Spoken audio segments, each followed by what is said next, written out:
Bayangkan ini, kamu di usia 20-an, kerja keras sampai capek, kadang merasa overwork tapi underpaid. Gaji masuk, tagihan terbayar, dan kamu masih bisa jajan kopi atau liburan setahun sekali. Kamu mungkin berpikir, ya sudahlah, nanti juga keuangan bakal beres sendiri. Tapi disinilah masalahnya. Kebanyakan orang di usia 20-an tidak merasa sedang mengambil keputusan finansial besar. Mereka merasa cuma menjalani hidup. Padahal kenyataannya, setiap keputusan kecil yang kamu ambil sekarang sedang mengunci seperti apa hidupmu di usia 40-an nanti. Dan yang bikin ngeri, di usia 40 kamu tidak bisa mengulang waktu. Nama saya Reno, dan saya menghabiskan banyak waktu memikirkan tentang kebiasaan finansial jangka panjang. Jika kamu merasa sudah kerja keras tapi keuangan jalan di tempat, pastikan tekan tombol subscribe dan beri jempol untuk video ini. Karena hari ini, kita akan membahas 4 keputusan uang di usia 20-an yang menentukan apakah masa depanmu akan bebas finansial atau penuh stres. Kenapa usia 20-an itu kritis? Mungkin kamu berpikir, Reno, gue masih muda.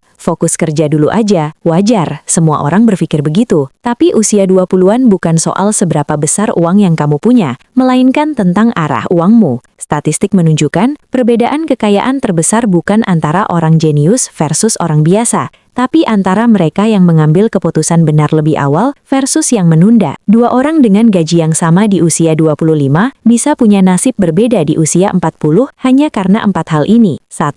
Membayar dirimu sendiri terlebih dahulu. Ini adalah keputusan paling fundamental yang jarang diajarkan. Kebanyakan orang membayar tagihan dan gaya hidup dulu, baru menabung kalau ada sisanya. Masalahnya, secara psikologis, otak manusia akan selalu menemukan cara untuk menghabiskan sisa uang tersebut. Jika gajimu 6 juta dan kamu menunggu sisa, kemungkinan besar sisanya 0. Tapi jika kamu memutuskan menyisihkan 15% atau Rp900.000 tepat saat gaji masuk, uang itu bukan lagi milikmu untuk dihabiskan. Secara matematika, dengan return 8%, dalam 30 tahun uang itu bisa tumbuh menjadi lebih dari Rp1,3 miliar. Menabung itu bukan soal disiplin, tapi soal urutan keputusan. 2. Mengelola kenaikan gaji, lifestyle inflation. Ketika gaji naik, kebanyakan orang langsung melakukan upgrade gaya hidup, apartemen lebih mahal atau cicilan baru. Fenomena ini disebut lifestyle inflation.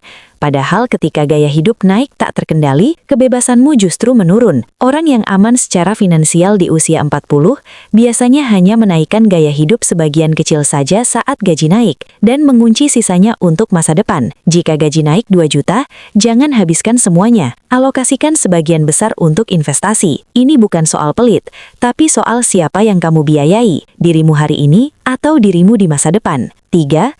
Memilih terlihat sukses versus benar-benar aman. Di usia 20-an tekanan sosial itu gila. Media sosial membuat kita merasa harus tampil setara dengan orang lain yang terlihat sukses. Padahal, banyak orang yang terlihat mewah di usia 30 sebenarnya sedang menukar kebebasan usia 40 mereka dengan cicilan gadget dan mobil. Keputusan uang terbaik seringkali tidak terlihat keren dan tidak bisa diposting untuk mendapat validasi. Tapi ingat, kebebasan finansial itu sunyi di awal, namun hasilnya sangat berisik di akhir. 4. Mulai investasi sebelum merasa siap. Banyak orang menunggu sampai mereka paham banget atau sampai gajinya besar.